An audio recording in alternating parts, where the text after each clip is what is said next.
Nicolas, o que vai fazer? Olha a atenção do roteiro. Uma opção que passa.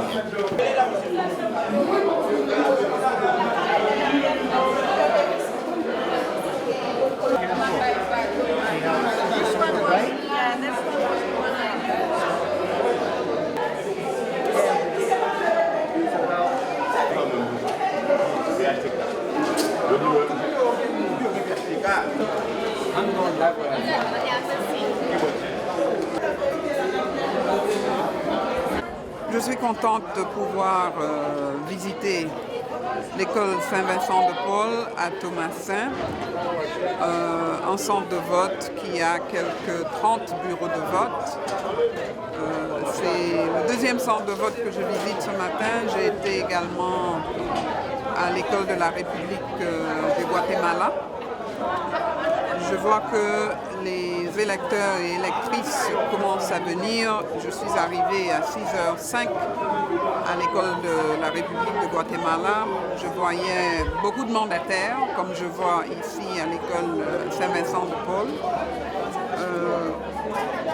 Un nombre pas très élevé d'électeurs pour le moment parce que le processus de décompte des bulletins avec les mandataires par les membres de bureau de vote était en train de se faire, comme c'est en train de se faire ici. Mais j'ai pu parler avec le superviseur à l'école de la République du Guatemala et M. Cherinus et avec Mme Davilmar, la superviseure ici à Saint-Vincent-de-Paul.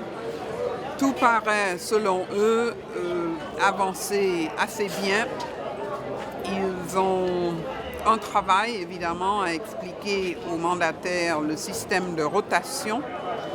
J'ai parlé avec quelques électeurs qui cherchaient leur nom sur les listes, des gens qui étaient là depuis 6 heures du matin pour pouvoir exercer les droits démocratiques du vote. Je crois que de ce que j'ai pu voir de ces deux endroits, cela a bien commencé. Et quel est donc votre souhait au peuple haïtien?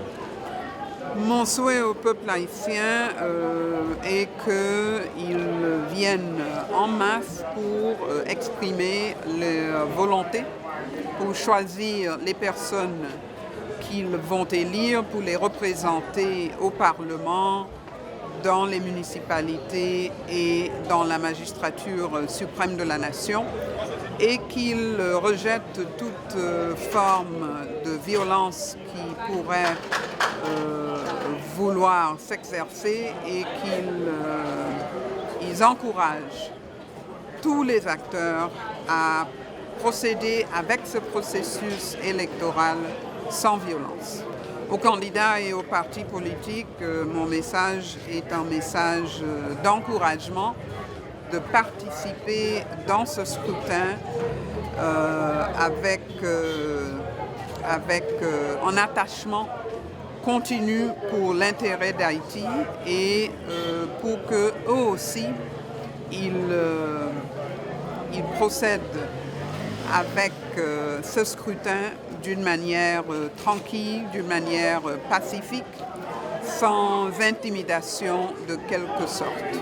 Et aux forces de l'ordre? Aux forces de l'ordre, beaucoup de courage. On a vu qu'on a eu quelques défis à relever. La police nationale s'est montrée déterminée à bien s'acquitter de sa tâche et je les appelle, comme le ministre de la Justice et de la Sécurité publique a appelé, que la police et la justice travaillent avec la plus grande neutralité, la plus grande impartialité pendant ce scrutin.